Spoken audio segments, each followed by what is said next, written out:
Good morning to all of you. आज हम 9th math में 4.3 एक्सरसाइज का 6th क्वेश्चन करेंगे। ये कहता है कि if the work done by a body on application of a constant force यदि कोई वर्क डन हो, कोई कार्य किया गया हो बाय ए बॉडी, किसी वस्तु के द्वारा कोई कार्य किया गया हो on the application of a constant force, एक कांस्टेंट फोर्स के बल पर, ठीक है, इज डायरेक्टली प्रोपोर्शनल, वो जो कांस्टेंट फोर्स है वो क्या होगा, डायरेक्टली प्रोपोर्शनल होगा। भाई ये दो चीज़ होती हैं, एक डायरेक्टली प्रोपोर्शनल होता है और एक इनडायरेक्टली या इन्वर्सली प्रोपोर्शनल होता है भाई, ठीक है। अब डायरेक्टली प्रोपोर्शनल है to the distance travelled by the body. ये जो फोर्स है, ये फोर्स किसकी डायरेक्टली प्रोपोर्शनल है भाई, distance travelled by the body, उस बॉडी के द्वारा ट्रैवल की गई, तय की गई दूरी के बराबर है, दूरी के डायरेक्टली प्रोपोर्शनल है, ठीक है। ये इनका रिलेशन आपस में, ये फोर्स इस डिस्टेंस के प्रोपोर्शनल है। इसके बाद ये कहता है express this in the form of an equation in two variable. इस चीज़ को, इनका जो रिलेशन है, इसको आप टू वेरिएबल वाली इक्वेशन के रूप में आप एक्सप्रेस कीजिए and draw the graph of the same by taking the constant force as 5 unit. ये कांस्टेंट फोर्स 5 यूनिट लेना भी आपको, 5 यूनिट, ये 5 यूनिट कांस्टेंट फोर्स लेके आप इसका ग्राफ प्लॉट कीजिए, ठीक है। Also read from the graph the work done when the distance travelled by the body is 2 unit and second part 0 unit. ये कहता है आप उसका ग्राफ से उसका वर्क डन भी, मतलब वर्क डन और भी निकालिए, कब, जब उसकी डिस्टेंस 2 यूनिट हो और जब उसकी डिस्टेंस 0 यूनिट हो, तब उसका वर्क डन आप निकाल के दिखाओ, ठीक है।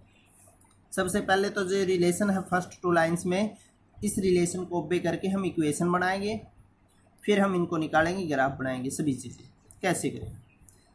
सबसे पहले इसके लिए मान लेते हैं 2 वेरिएबल के अंदर आपको इक्वेशन बनानी है, तो 2 वेरिएबल में भाई एक्स और वाई लेंगे, ठीक है। एक फोर्स को मान लेते हैं एक्स और डिस्टेंस ट्रेवल्ड को मान लेते हैं वाई, ठीक है। तो इसको मान लेते हैं let the force applied by the body is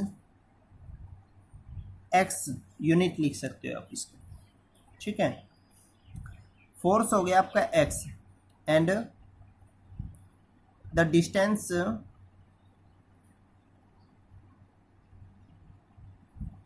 travelled by the body,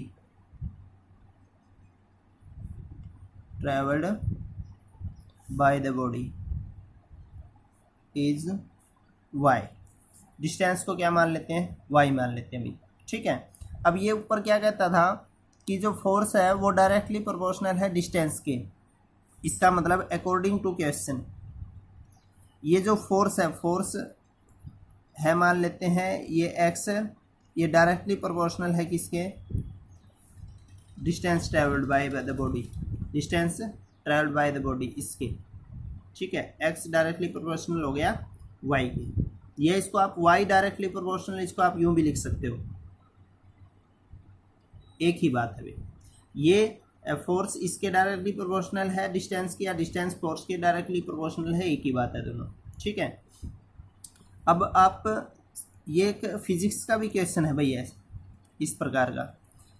तो यदि आप ये प्रोपोर्शनलिटी, ये क्या है, ये डायरेक्टली प्रोपोर्शनल का सिंबल है। यदि हम इस एक्स को वाई के बिल्कुल सीधे लिख देंगे ये सिंबल लगा के, तो ये तो हो गया डायरेक्टली प्रोपोर्शनल है।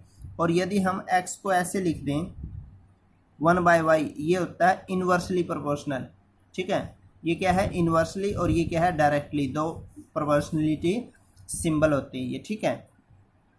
अब ये साइंस के है भाई।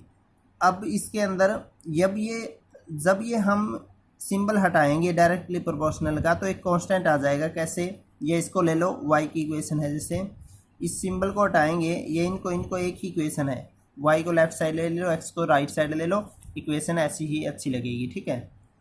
तो सिंबल हटाएंगे, सिंबल की जगह यदि इक्वल का निशान लगाएंगे तो एक कांस्टेंट आ जाएगा इसमें, के मान लेते हैं कांस्टेंट को। क्या मान लेंगे? के।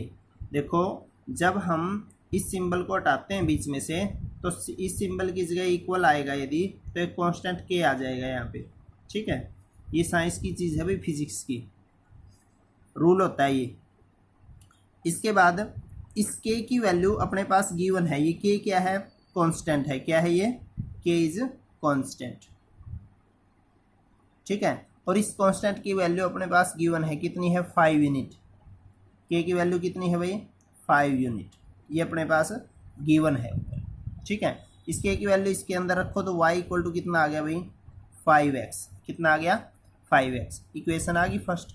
ये इनकी रिलेशन है भाई। ये इक्वेशन आ गई इन 2 वेरिएबल। किसमें आ गई? 2 वेरिएबल के अंदर इक्वेशन। अब हमें वर्क डन निकालना है जब इसकी डिस्टेंस ट्रेवल्ड 2 यूनिट हो। ठीक है, डिस्टेंस ट्रेवल्ड यदि 2 यूनिट है, यदि हम इसी के अकॉर्डिंग लेंगे, देखो रिलेशन थोड़ा सा चेंज हो गया। हमें ये यदि हम ये लेते, क्योंकि हमने इसके अंदर फोर्स को x मान रखा है, डिस्टेंस को y मान रखा है। ठीक है, तो ये क्या हो जाता, इस इक्वेशन को यदि हम लेंगे, ये है इस इक्वेशन के अकॉर्डिंग रूल। ठीक है, यदि इसको लेंगे तो ये क्या हो जाएगा? x इक्वल टू के वाई। ठीक है, के वाई हो गया। x इक्वल टू के की वैल्यू रखोगे तो 5y हो गया। अब ये कहता है यदि आपकी डिस्टेंस 2 यूनिट है, डिस्टेंस क्या माननी थी आपने? डिस्टेंस को क्या मानना है? y। तो यदि y की जगह 2 रखोगे, इफ़ y इक्वल टू 2, ये कहता है। ठीक है, y की जगह 2 रखोगे तो x की वैल्यू क्या आ गई? x equal to 5 into y की जगह 2 रखिए, कितना आ गया? 10 यूनिट। ठीक है, अब ये जो है आपने एक चीज़ को 2 रखा तो दूसरी कितनी आ गई भाई? 10। ठीक है, और इसमें थोड़ा सा अजीब सा इसलिए लगेगा भाई क्योंकि शुरू में x की वैल्यू होती है, फिर y की वैल्यू होती है। ठीक है, तो यदि हम इसमें ये रखेंगे तो शुरू में x का पॉइंट 10 हो गया और फिर y का पॉइंट 2 हो गया। 10 और 2 ये पॉइंट बन गया। ठीक है, या तो आप ये लिख लो, वो भी बेटर है, या आप इस इक्वेशन को भी रखोगे ना, इस रूल को भी, 2 रूल के अकॉर्डिंग आप इस क्वेश्चन को कर सकते हो, या तो आप इसके अनुसार कर लो। ठीक है, इसका पॉइंट आ गया अपना 10 और 2, या आप इसके अनुसार कर लो। ये y इक्वल टू 5x है, यहाँ पे x की जगह पे क्या रखो? पहले कितना रखना है? 2 यूनिट है तो x की जगह 2 रखो तो y इक्वल टू कितना आ गया? 5 2 जा 10। ठीक है, तो ये पॉइंट बन गया अपना x 2 और y 10, 2 और 10। ठीक है, ये बेटर है, बल्कि ये क्वेश्चन, ये रूल है जो इस हिसाब से यदि आप करोगे तो वो अच्छा रहेगा, क्योंकि x का शुरू में होता है, y का बाद में होता है। ये अच्छा पॉइंट आएगा भाई। ठीक है, वैसे गलत इसको भी नहीं कह सकते हम, तो बेटर मतलब एक इक्वेशन ये बनेगी। इसके बाद दूसरा ये पार्ट में कहता है कि यदि आपका फोर्स 0 यूनिट हो, सेकंड पार्ट में, ये था आपका फर्स्ट पार्ट का। सेकंड पार्ट में यदि आपका फोर्स 0 यूनिट हो, यदि आप x की जगह पे अब क्या रखो? 0 रखो, x की जगह 0 रखियो, इसमें y इक्वल टू 5 इंटू 0, तो y इक्वल टू कितना आ गया? 5 0 0। ठीक है, मतलब क्या हुआ? यदि आप x 0 रखोगे तो y भी कितना आएगा? 0 आएगा। दूसरा पॉइंट ये आ गया। दोनों पॉइंट आ गए। इन दोनों पॉइंटों से अब ग्राफ प्लॉट करो। आप कैसे? देखो, ये हमने ग्राफ बना लिया इसका। तो इसके अंदर अपने पास 2 पॉइंट थे। एक पॉइंट तो था 2 और 10 फर्स्ट पार्ट का, सेकंड पार्ट का जो पॉइंट था अपना वो था 0 और 0। ठीक है, अब पहले फर्स्ट को लेंगे, x2 y10, x2 कहाँ मिलेगा भाई? ये 5 है, 2 इधर से मिलेगा। y10 कहाँ है? ये तो इसके और इसके सामने, मतलब यहाँ पॉइंट हो गया एक। ठीक है, x2 y10 ये पॉइंट हो गया फर्स्ट। सेकंड कहता है भाई 0 0, x भी 0 y भी 0। ये x 0 y 0 कहाँ होंगे? यहाँ पे होंगे। तो इन दोनों पॉइंटों को मिला दो अब ऐसे। ये आपका क्या आ गया? एक ग्राफ आ गया भाई। ठीक है, ये आपको ग्राफ ड्रा करना है इस प्रकार, और ये आपका सॉल्यूशन हो गया भाई इसका। समझ गए? ये दोनों चीज़ मान लो शुरू में, x y आपकी मर्जी है, फोर्स को आप एक्स मान लो या इस डिस्टेंस को एक्स मान लो, आपकी इच्छा है, आगे पीछे कोई भी मान सकते हो, ठीक है।